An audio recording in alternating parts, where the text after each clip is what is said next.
Here we are back. We've done our returns. They've all hardened up pretty firmly. And now panning back to your right. After those are done, we have to get the forward deck in place. Probably would have been a good idea to have this in place first so that I could be putting the interface seal on the aft face of the forward deck. Now, our friend Barry here, who's running the camera, just mixed up a bed of micro, having trimmed everything in place. Now, the procedure that you'll follow is that you'll take the canard fairing and the forward deck as a single piece, place the forward canopy in place, having trimmed it to match the rollover structure, and having trimmed this to match the canard, you'll trim it to match the area just forward of the canard and the forward face of the canopy. Make the two mate and make sure that they spline together perfectly.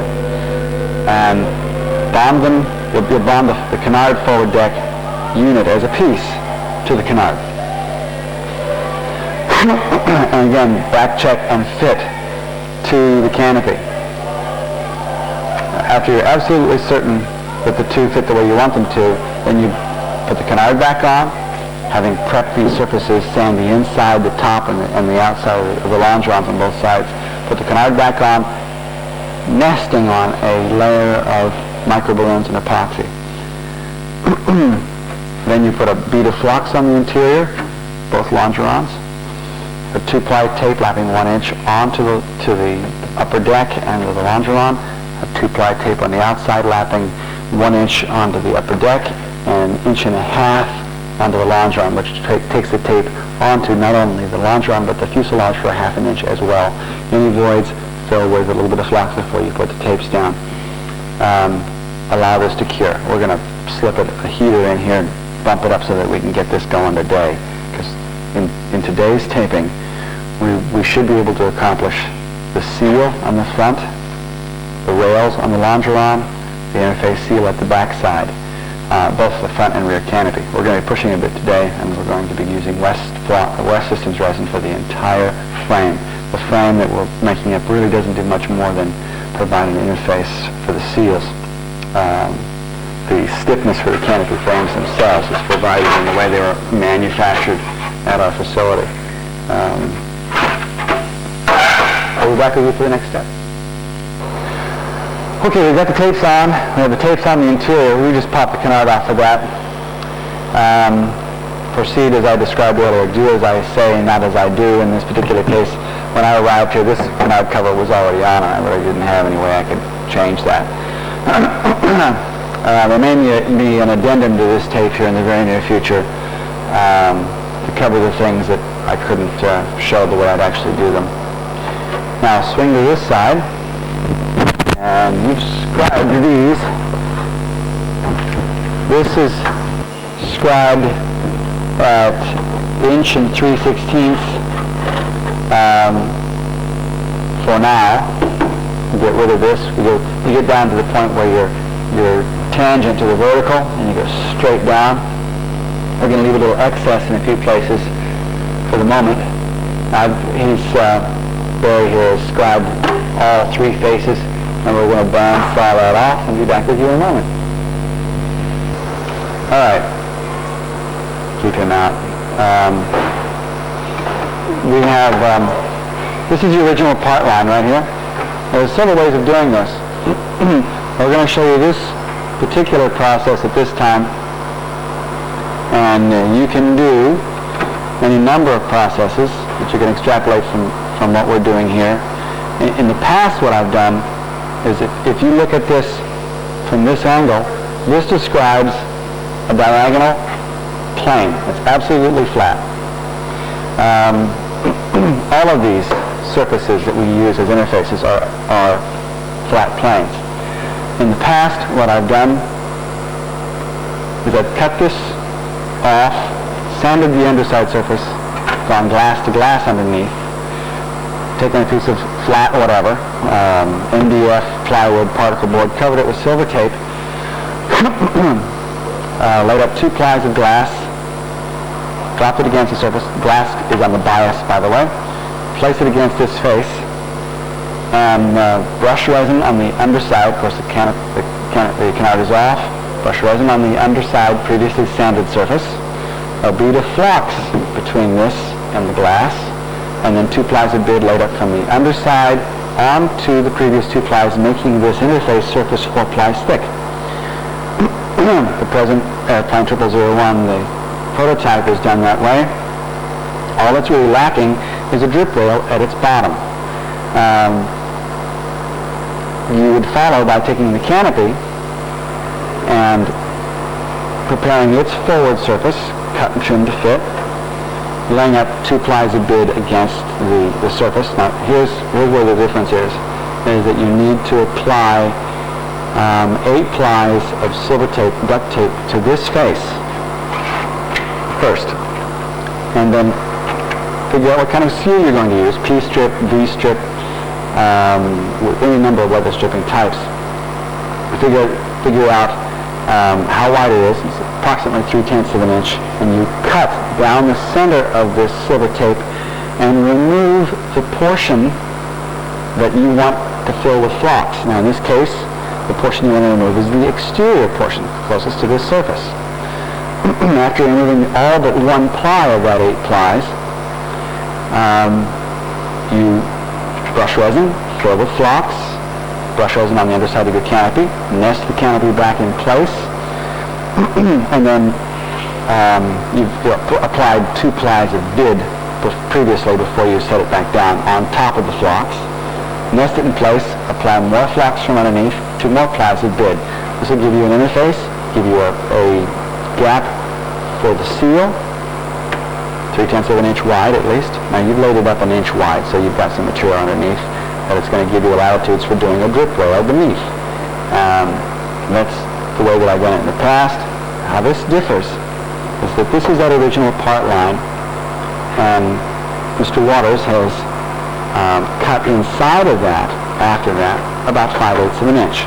We're going to remove this foam down to the inside skin, take the foam out from underneath the cut line, backfill it with chalk, cotton, or micro, and then we're going to lay up a skin from this surface down and across, fill with flocks, and then close the top on top of it, and we'll probably have 8 plies of tape underneath its surface to create a gap underneath it for a seal, and then nest it in place. I'm going to leave you with that before I give you too much more information, before I actually show you one of these functions. So we'll be back with you for our next step. Just hit the red button. We're back again. There's something I'm going to show you here. You notice the canopy sits outboard of the rollover structure just slightly. The rear canopy a little bit beyond, both at the forward bow and the aft bow. This is an unusual condition that occurred with the early canopy frames. We changed the laminate sequences and grain orientations of the subsequent landing of the canopy frames, and they've come out lighter and have less of a tendency to change shape. But those structures in carbon fiber are the hardest to keep from changing. I pride myself on the fact that our parts don't change shape. This is one we just haven't beaten entirely yet. We haven't done the front here just yet. We've got a lip to make there. I'm going to show you, if you have a minor change, what to do.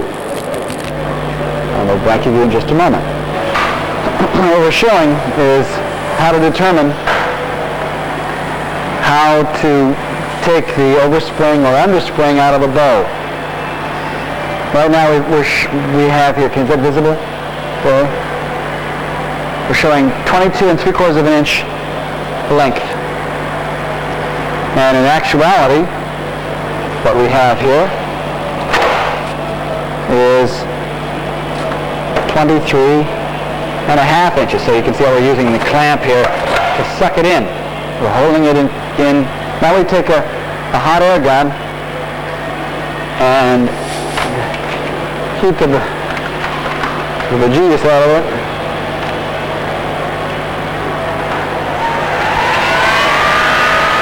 Pardon me again.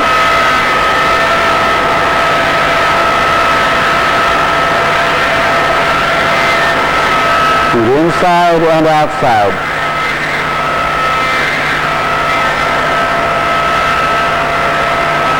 Now the iteration here is, and it is an iterative process, where you have to wait and see the results for each heat up.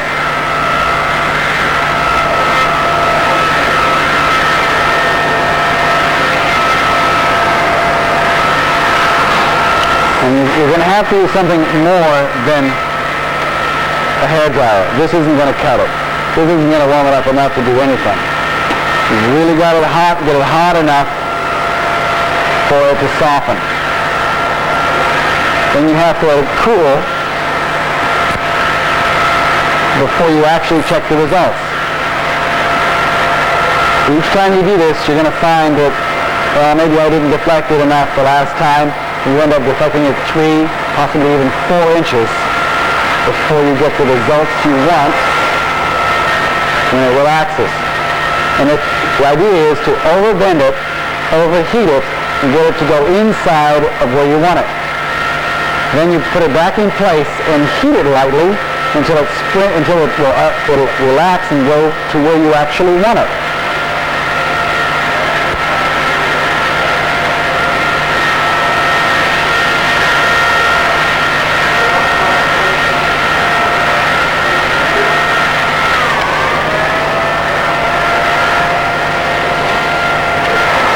It's getting hot.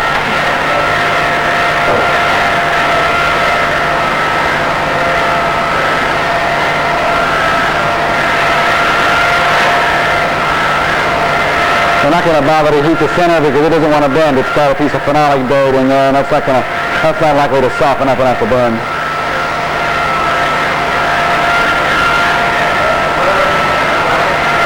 Use your hand as a temperature gauge.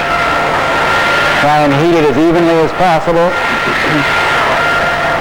And we're going to continue to heat for just a few more moments, and then we're going to let it relax.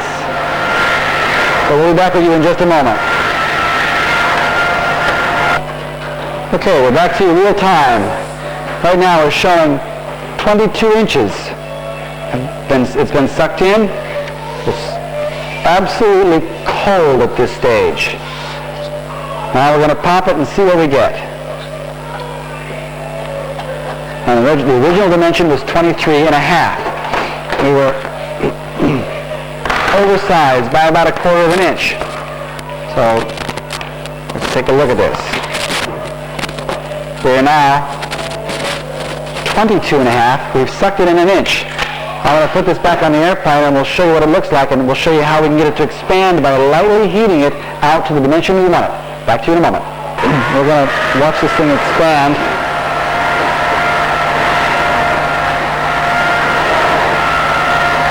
And as soon as it begins to move, you'll see it right here.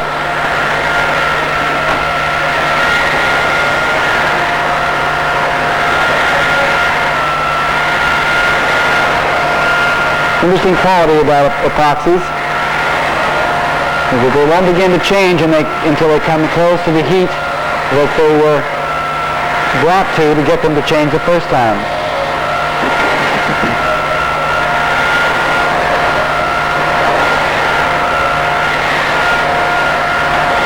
And then you want to heat consistently so that the change occurs over the entire part, or we'll end up with a piece that fits in one area and not necessarily in another.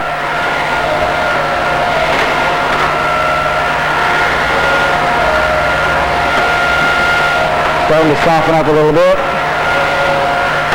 And I'm going to go to the inside.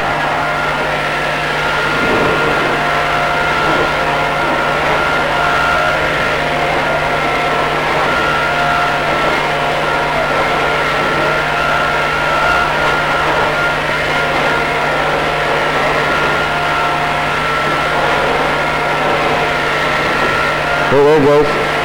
Starting to change.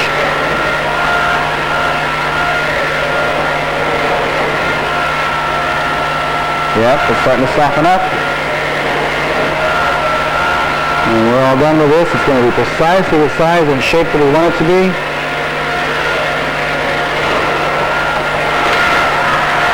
He said all too confidently.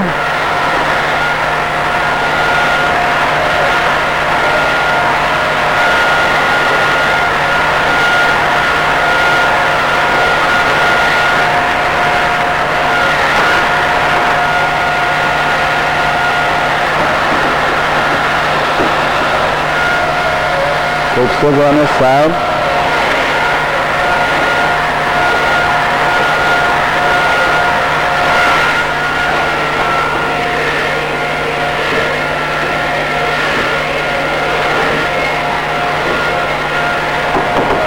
Getting very close.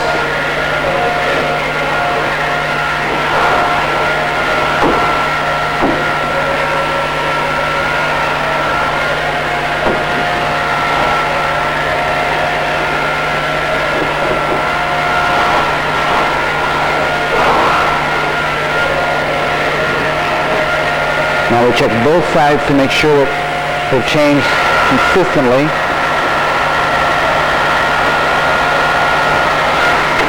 Very close. Very close.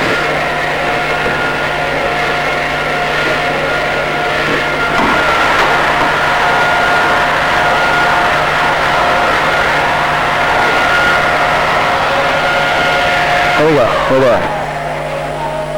Nice fit both sides. Let it cool.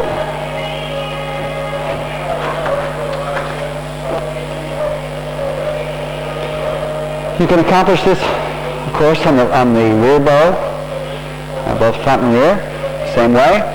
And we've done this in one iteration. And if your bow is sucked in, you're going to do the opposite. Give it at least 2 inches of stretch on your first operation. And we ended up a 1/2 inch to 3/4 of an inch inside the original dimension when we were a full 1/4 of an inch outside of the dimension the first time. So we flexed it almost a full inch, and then just carefully heated it until it came back to dimension. This has taken us less than 15 total minutes time to do to flex it into final position. We'll be back to it at the next step. Okay, can you see there, if you can see this here? You see that? Here? Okay. Now Barry here has mixed up a shot of west, and he's brushed resin inside, he's brushed resin underside, and now I'm going to progress slowly laterally to pack this full of resin, or flax. Pretty dry mix. And I'm going to do it at the same angle that this cut describes.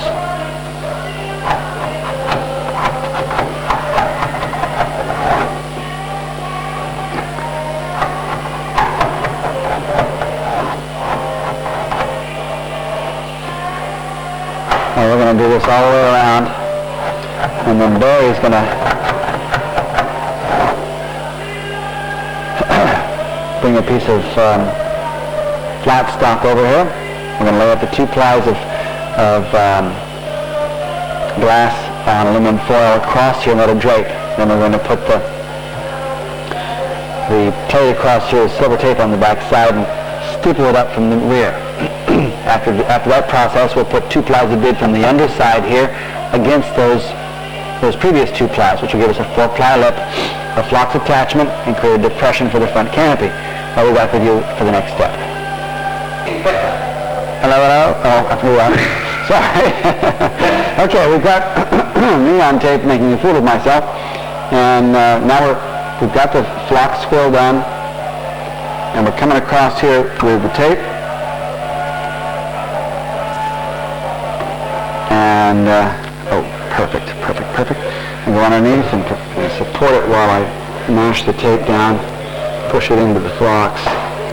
And once we get this fairly well mashed down, make sure we've got good contact. We'll trim this corner so it can go down inside and lap onto the side of the longeron. We'll give you another shot of that in a moment, just before we put the lid down on top of this. Back with you then in a moment. Okay, as you can plainly see, we've added the 2 plies of bid here on aluminum foil. Foil's been pulled. We've gotten all the air out of the intersection between the flox and the underlayment here. The stuff's hanging. This was cut previously to match. There's the notches that go to the inside of the longeron. We drop it down on the inside surface well aft of the lip. Rotate it forward slowly as we get it to the intersection. Bring it down in plane. This stuff's heavy enough to not require anything more substantial than its own weight. Now I get underneath and I stipple that glass up against this surface. As soon as I have it contacted, I have no air underneath it, then I take 2 more plies of glass and go from the underside against that lip, making it 4 plies. Back to you at the next step. Come on, come on. Record. Well, we're back. Making sure we've got focus here. How are we doing? Okay. We're showing you the 2-ply tape that goes from the back side of the, in this particular case it's a blue release tape, packing tape up against the underside of the original 2 plies, up against the underside of the forward deck. We're going to let that cure. We've got a heater going in there right now, you probably can hear. And what it looks like up here above, I'll show you what it looks like from up here.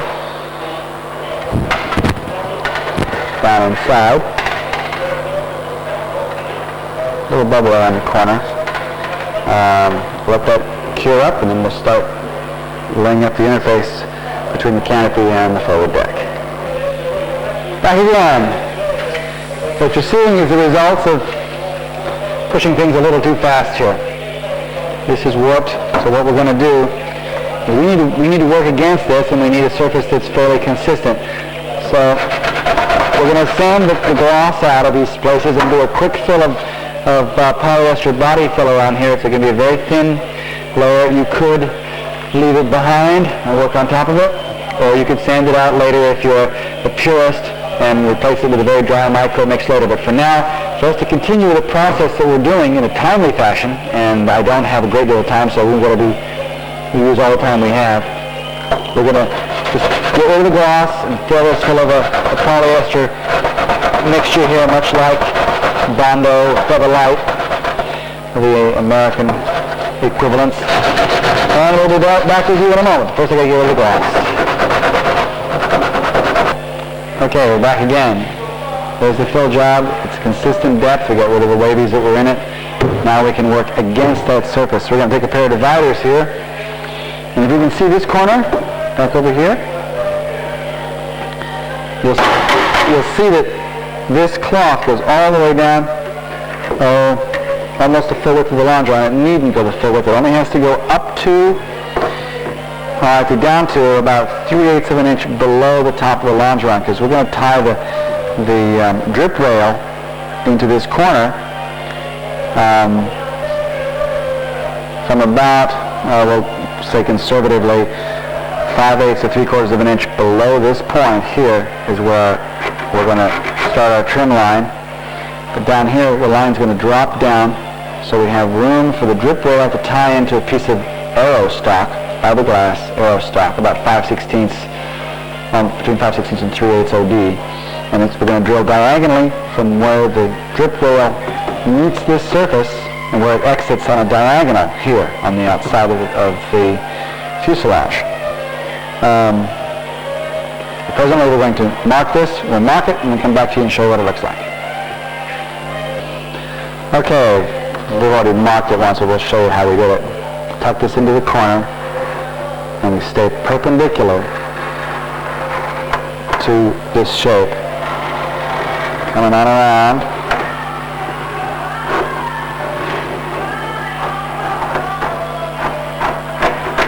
We almost get enough with a constant width here, but I think I'll take a pencil and change this crescent to go a little deeper, just for the sake of making sure that we have enough of a transitional area to get our drip rail on there. We can always remove more material.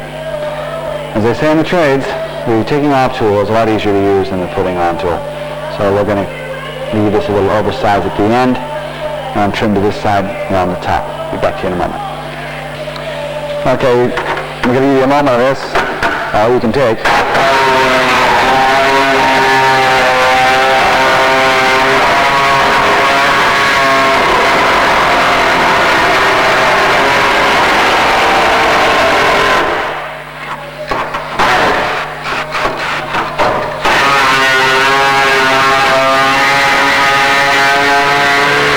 Don't mess up here. And my good friend Barry's going to do the other side, and we'll be back here in a little bit. Okay, we're getting ready to do the final taping and spacing of things here. For those of you who have added modifications for your canopy latches, you must make sure that anything with a sharp corner will allow the glass, the 2 plies of glass, to lay up over top of it so that it conforms. This is going. You're going to have 2 plies over everything here. So I have to take the radius for all these things.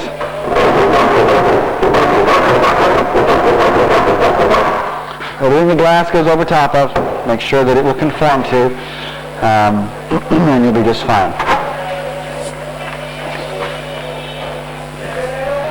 Okay, we're going to a camera-shy person who is showing you the application of a release tape.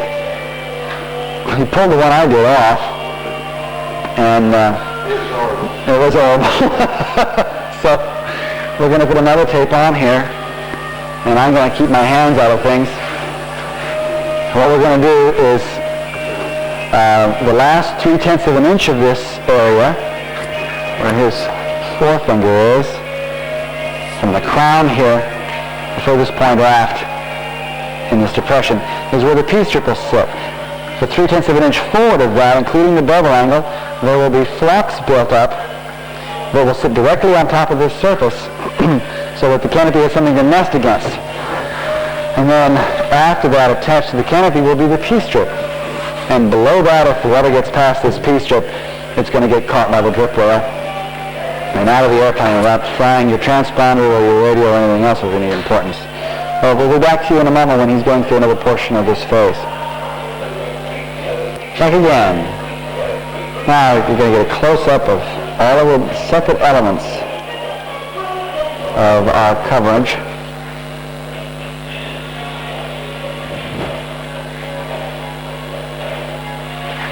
The red tape is just some more of the stuff. There's the corner. I'll go to a handheld so I can really give you the whole thing. Back with you in just a moment. Okay, we're back. Where is the seam? And the same red tape in both corners. You can see it goes right down to the edge. You can see the edges of the inlaid seams. Tape down the sides.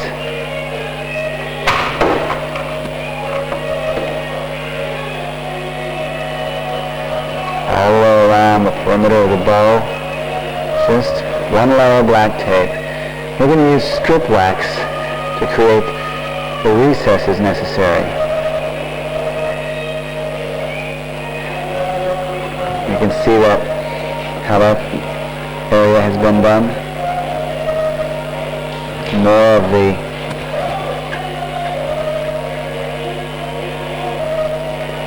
seams to make sure that the cloth will go around the corners. It's trying to focus. Come on, focus. It was focusing earlier. Alright, well that's what it looks like. The glass is going to wrap on the longerons, 3/10 of an inch down on both sides of the longeron. 2 plies. And across here on the front, we're going to have flax running from my thumbnail toward us, this direction. We have to create a dam from my thumbnail aft, so that we don't get flax aft of here. There's how the whole thing looks. You notice we also have white tape down there to prevent epoxy rundown from going on the side of the fuselage. I'll give you a different view here altogether.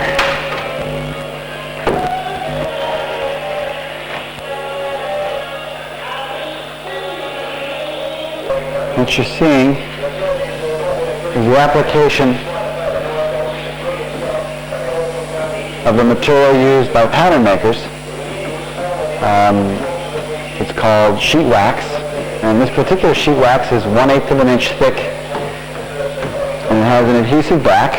It can be cut to strips and then formed around here. So it was not cut to shape. It was only cut to a strip about 3/4 of an inch wide or so, leaving 1/4 of an inch between this edge and here. This will form the flock's shoulder on the seal, and this, the strip wax, will form the 1/8 inch deep depression that the seal and drip rail will work into. It's a little wider than we need right now, but we don't want to have to look at ourselves later and say that we didn't have enough to work with. We left plenty on here. He's forming this. Now, how I've done this in the past is I put one layer of tape down overall and then add 10 layers to it. Cut here, using a pair of dividers to make the mark. Cut the tape and peel all the last layer away, creating the same depression. You can do one or the other. Of course, one is going to take much more time than the other. This can be done in 10-15 minutes maximum. The tape will take you several hours to do. We're going to finish this off and then lay up 2 plies of bid on all these surfaces and then pot the canopy down. We have to sand the entire inside perimeter of the canopy in preparation for those 2 plies. We'll be back with you and show you what the result of our preparation looks like. So much for the preparation I was going to show you. I think that I would opt here to show you the detail. Oops, excuse me. Of those recesses that I talked about. About 0.2 there, and then go to about 0.3 around the rest of the perimeter.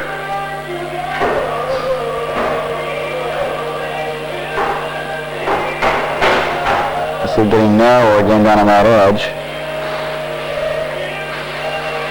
And back around again. I'll get you in closer. That's as close as we can go. And the canopy frame is over here. And I'll stop and show you where we're going to actually do our sanding.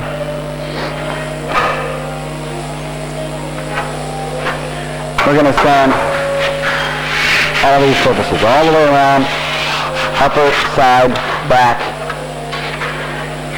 all the way around on the underside of this, at least 3/4 of an inch wide. We're going to sand the entire interior of this from, well, actually not the entire interior, the core area here and everything beneath it. The carbon-to-carbon area in this area we're not going to sand. The aft section we're going to sand from the peak here on the core, back, and we're going to sand from the carbon-to-carbon area here all the way down. And we're going to do that to about from here across, and then the forward section right here. We only really need to sand the forward inch or so here, and of course we'll do the same thing on the opposite side. And we're back with you after we sand that. Okay, a little more graphically described here so you can see what I'm talking about is that the reason you sand from here is that you're going to run a ply of glass across a micro core that you're going to stuff in here. It's going to run from there all the way down to that point. So as you look forward over where Glenn's hands are, you'll see why we don't have to go any further than up onto that surface.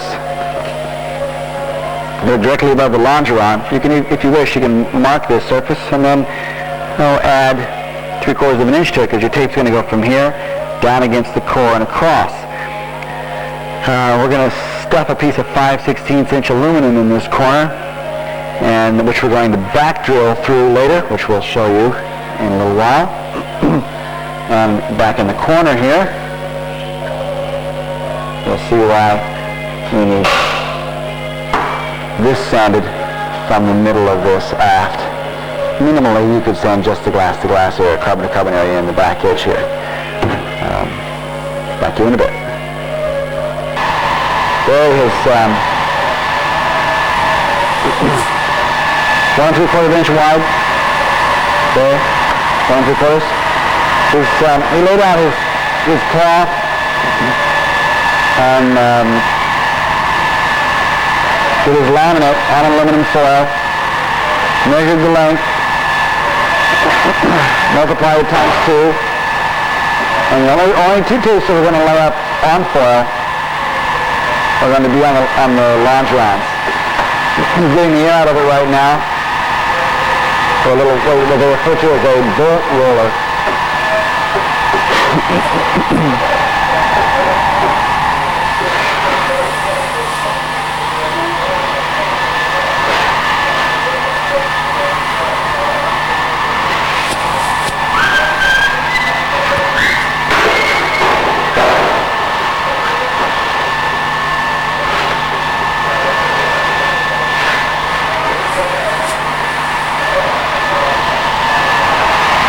We'll do the same thing on this side. Put the 2 plies of glass down. You can brush the resin on, put it down wet, 1 ply at a time, or you can do it the way he did it, laying up the 2 plies on tape and cutting it and putting it in place.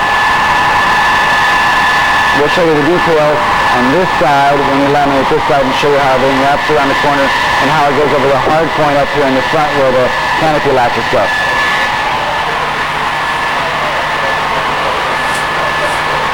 Okay, the aforementioned foil, center it up so that you get at least 2/10 per side lapping each. There he's got 3/10 or more hanging over each side. Bro Rabbit and the tar baby. How am I looking on that side, Barry?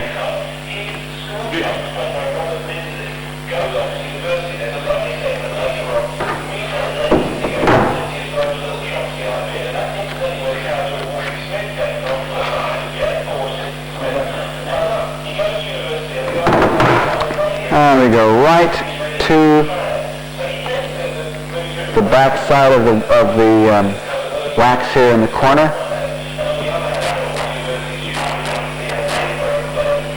Trim it off.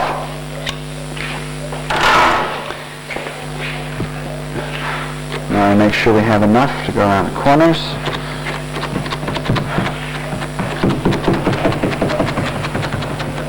Because we're on top of tape here, it's really useless to do much to try and get rid of air at this stage, because the foil will simply move down and allow room for air in the center. So we will get the tape down and the foil pulled before we really attempt to do much in regards to getting air out. Now I'll get this separated here on the sides.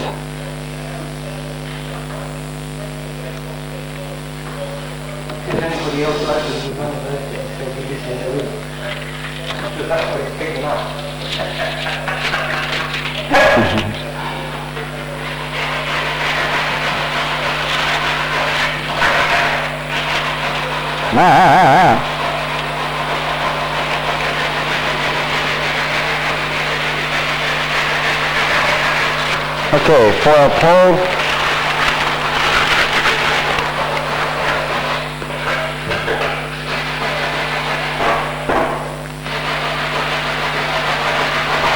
Stipple it down, get the air out of it, and we'll proceed from there.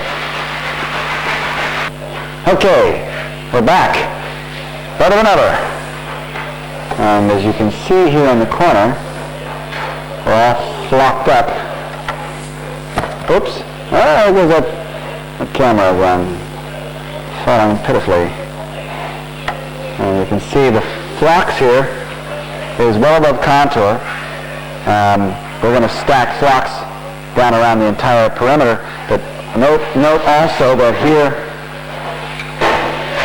you can see an extra pad. It can't make up its mind. Distant, close, distant, close, distant, close. We have an extra 2 plies of bid lapping fully over top of this because it was a little short and didn't want to go around the corner. And the same thing here. We have 2 plies of bid here, then just over the hard point where the latch is going to be pulling down on the ball. And we have, in this corner here, we also have an extra little ply in the corner. We fell short. This should have gone right around to about there, about a ½ inch beyond the intersection. And then all of this is just packed with flocks. We brush resin into the depression first, make sure we have no bubbles in there, and then loose flocks around the corner, and then heavier flocks on top. Now we're going to build it up higher yet, so that when we squash this down in here, it absolutely fills up all the voids underneath the canopy when we push it down. Now we'll be back with you in another moment to show you how much flux goes on the perimeter before we actually push it in place. We mixed up a pretty good sized batch of flux, which means we shall not tarry. Don't go slow here, but make sure you push into all the, push into the bottom. We brush resin in here first, if you can see the gloss on it. And you apply it slowly, get it into the corners first, capturing no bubbles.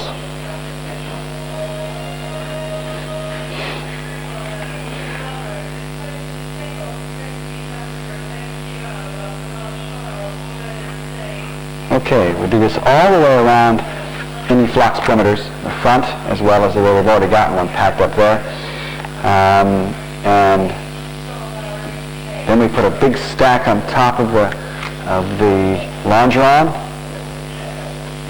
and we nest the longeron in the surface. We'll be back to you for that in the next few moments. Okay, here we are again, the Flax Palace. Flax on the outside longeron. Slow down. There's the flux. Real heavy and rich in the front and curing at an alarming rate.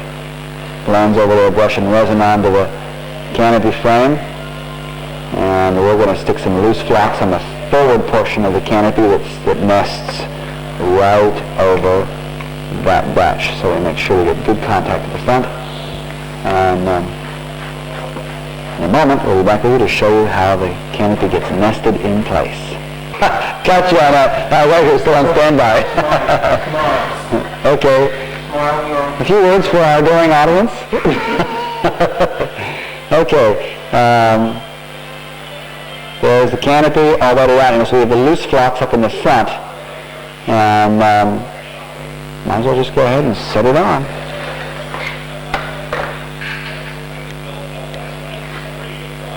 Keep the what the hell? Just try and set it all down at the same time. My direction this way.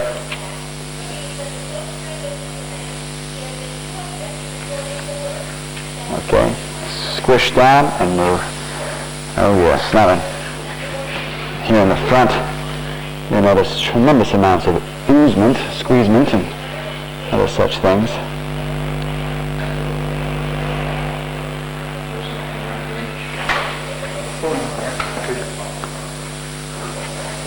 Right there, but that's not a problem. Now, I'm probably going to stick some tape in there and pull it together.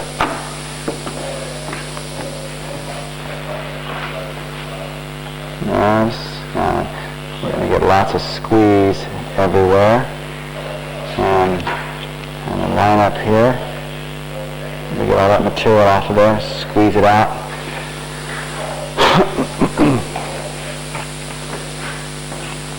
I don't believe we've got a problem with fit. Seems like we've got a real good fit. My gloves on. We'll be back with you in a moment for the next critical phase of this operation. Oh, all right. Well, we've done all the preliminary goo, and we're beyond the critical cure stages of flux and such, and everything is piled the right height. I'm just tickled to death with how things have come out. Now, prior to actually setting this thing down, you would have needed to have made up these blocks of aluminum that fairly cover the hard point. Now, I've covered it with flux. The area is pretty much covered with flux. I'm going to pack it in here. Oh, what a wonderful thing it is. I push it down here with my thumb, really squeeze it in, no voids. It's well inside the contour. And now we're going to do the same thing on the other side. I'm going to pack this with flux on the opposing side. And that's that. It's sitting on top of 4 plies of glass. We'll pack this with dry micro, and we'll put 2 plies of glass on the interior lapping from this surface up, making it completely buried and captured all the way around by laminate, canopy frame, etc., etc. And we'll be back with you after we've mixed up some dry micro to pack in those corners. Arguably, there are 2 ways to apply these tapes. Neither one of them are going to be much fun. I'm going to brush some resin on here. And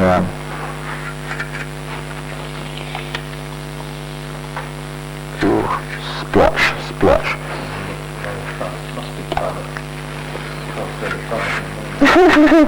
Yeah, it's a little late, but really more fun than should be legal. And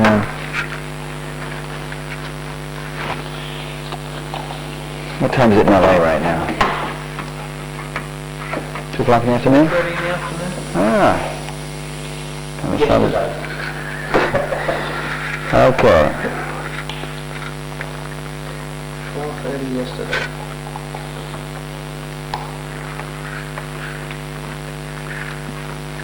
Ultimately, I may find a better vantage point than the one that I've chosen. Above at the top of my head is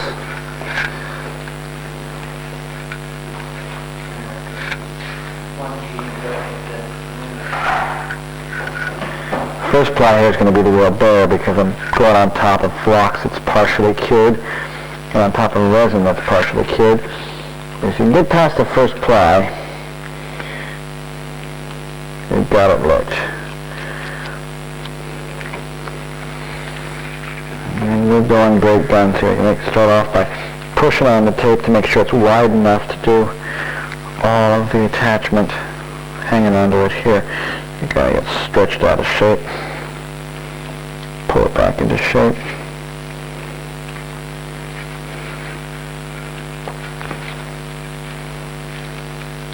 Well, I need 3/4 of an inch of attachment to the canopy bow, and then completely cover your wax. See how narrow the tape got? Well, let's widen that mama up here. Oh, great.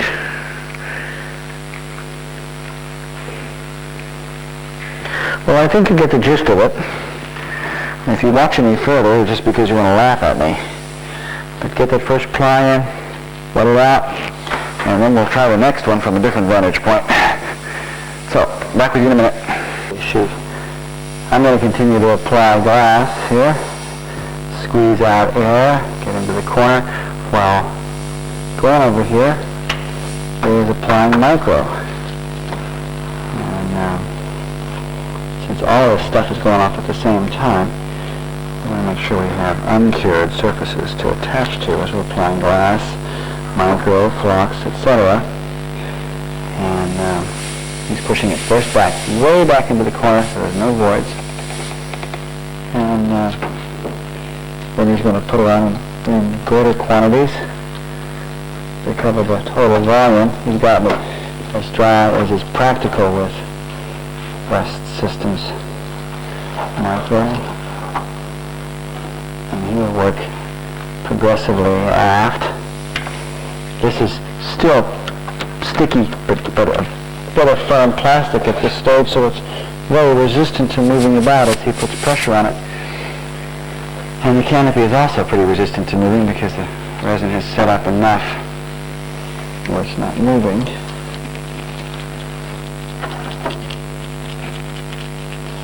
And believe it or not, I'm ready for my second tape. It's only taken about 10 minutes for this one. The first one, the reason we avoided doing it with tapes, in spite of it being more difficult, is it ensures that the first layers in this rather complex area doesn't have any air against it. So, we've got about that. It's next, and we're back with you as we've got more micro into place. Okay, we're back again. Show you what this looks like here. I'm not nabbing, I'm just loosening the pivot here. We'll swing along here. There's the micro, packed out to level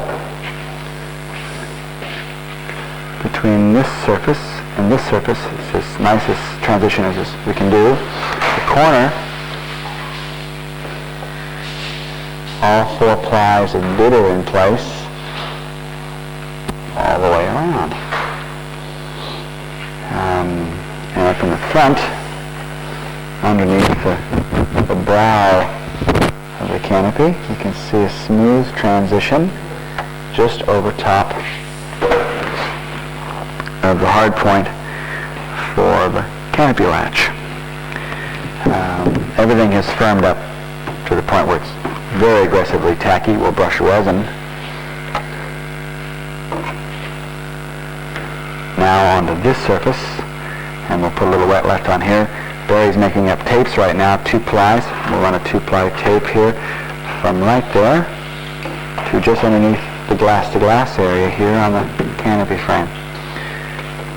We'll be back to you at that point. All right, well, we just spent the last half an hour going through one of the more difficult portions of the process. And that's the dry micro on the interior was finished. And then we got inside and ran the tapes from this point here, about 3/4 of an inch above the micro, to the 3/10 of an inch or so below the micro, across here. Now the micro is getting pretty cured on this side, so we put a slurry of medium dry micro on it just before we put the tapes in place, so the tapes would make the transitions in the corners and you would have less likelihood of having bubbles in here. Now, I neglected to mention that this whole process can be done with safety epoxy. You just have to be more mindful of the span of time between each process. This forces you along at a very fast pace. And then the last thing was the tapes on the outside. And of this tape, you really only need a 1/2 inch of glass up onto the canopy, and then the 3/10 or so it goes below, making it a 4-ply lip both outside and inside. I'll allow this to cure, and tomorrow morning you get to see what it looks like coming off. Good morning. Canopy is, the resins have set, and Barry is going to drill up through the bottom of this thing, and the pre-drilled jigged hole will provide the alignment, but this is something you must do before you pull the canopy frame. And hit it, Barry.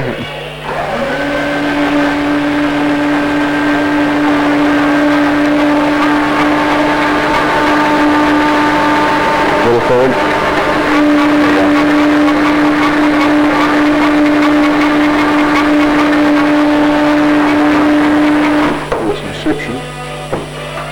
Sliption. Chuck? Oh, look. What? Oh. It's between low and high. It was out of gear. Yeah, it was a bump.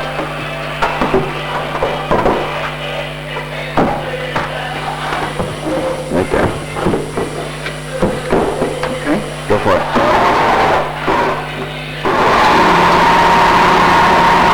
Toward you, Barry? Okay.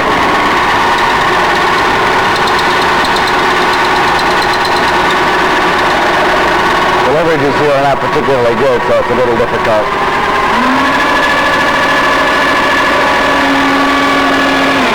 Go ahead.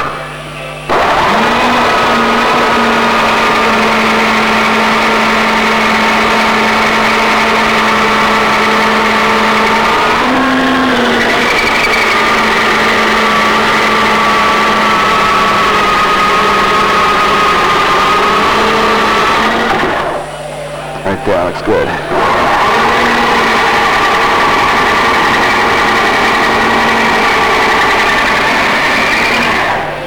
Well, you get the idea. He'll drill through. He may go through the exterior skin, he may not, but it won't really matter at this stage. It can be easily filled from the outside. All right, Barry is doing the intelligent thing. He's gotten in the airplane and has a much better vantage point than he had before. He's going up through the aluminum now. It's okay. Just keep it as close to you as you can. You can really see it there.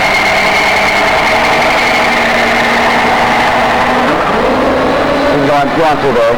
Go on through the top. Straight through? Correct. And you can see there. good alignment. Back with you as we remove the canopy. Well, we popped it free in our zeal, but essentially the setup you see is what we used. We have a wedge of wood coming in from the bottom on an angle. I smack it from the back at the bottom, and you'll notice that it begins to lift the canopy. I push this in this fashion. You might want to use something stouter than what we use. I had to pull down on it to provide the upward leverage. The 2x4, slightly longer than this dimension from here to the floor, placed diagonally and driven along a board on the floor so you don't damage the floor, up against your hard point, will provide the tension on the top side. Then you take a dead blow or a rubber mat and smack it around the perimeter, and when it lets go here, it lets go everywhere down the entire length. And the result is a canopy that comes off very handily. Real tickle with the quality of the surfaces, how polished and smooth it came out. Leave behind 0.25 to 0.3 inches here. How many millimeters is that, Barry? 8 millimeters is a quarter inch. And that'll give you a good drip rail and help stiffen the canopy. It fits just beautifully. We'll be back with you for the next lecture.